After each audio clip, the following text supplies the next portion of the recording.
Pagbasa sa Aklat ng Kawikaan, Kabanata 10, Talata 1 hanggang 32.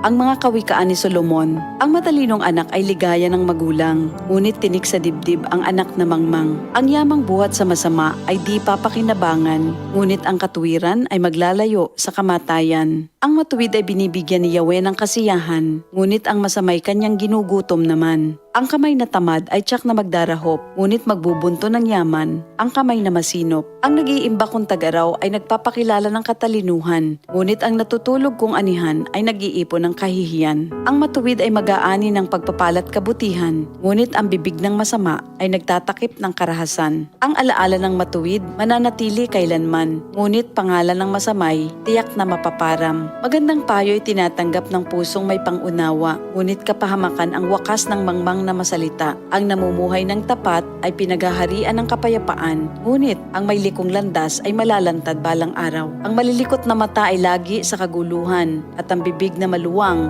hahantong sa kapahamakan. Ang bibig ng matuwid ay bukal ng buhay, ngunit labi ng masama ay nagtatakip ng karahasan. Sa hari-saring kaguluhan ang bunga ng kapuotan, ngunit ang pag-ibig ay pumapawi sa lahat ng kasalanan. Sa labi ng may unawa matatagpuan ang karunungan, ngunit sa likod ng isang mangmang pamalo ang kailangan. Ang taong matalino'y nag-iimpok ng karunungan, ngunit ang salita ng mangmang ay nagdadala ng kapahamakan. Ang kayamanan ng mayamay matibay niyang tanggulan, ngunit ang kahirapan ng yagit ay kanyang kapahamakan. Ang kinikita ng matuwid ay nagbibigay buhay, ngunit ang sama-sama winawalda sa kasamaan. Ang nakikinig sa payo ay nasa daan ng buhay, ngunit ang ayaw sumunod ay tungo sa pagkaligaw. Ang nagtatanim ng puot ay puno ng kasinungalingan. Ang naninira sa kanyang kapwa ay isang taong mangmang. Ang taong masalita ay malapit sa pagkakasala, ngunit nagpipigil ng dila ay dunong ang pakilala. Ang dila ng matuwid ay tulad ng pilak na mahalaga, ngunit ang puso ng mangmang ay basura ang kagaya.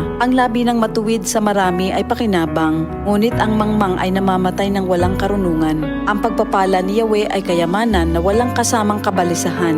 Ang paggawa ng kasalanan ay kasiyahan ng masama, ngunit ang mabuting asal, kasiyahan ng may unawa. Ang kinatatakutan ng masama ay magaganap sa kanya, ngunit ang hangarin ng matuwid ay matatamo niya. Tinatangay ng hangin ang taong masama, ngunit ang matuwid ay gusaling di magiba. Kung paanong ang usok ay nakakaluha, ang suka ay nakakangilo, gayon ang tamad na alipin sa kanilang mga amo. Ang paggalang at pagsunod kay Yahweh ay nagpapahaba ng buhay, ngunit ang mga araw ng masama ay hindi magtatagal. Ang pag-asa ng matuwid ay may magandang kahinatnan, ngunit ang pag-asa ng masama ang dulot ay kabiguan. Si Yahweh ay kanlungan ng mga taong matuwid, ngunit kaaway sila ng taong masama ang hilig. Ang matuwid ay mananatili sa kanyang dako, ngunit ang masama kung saan-saan matutungo. Ang salita ng matuwid ay nagpapakilala ng karunungan, ngunit ang dilang sinungaling ay puputuli naman.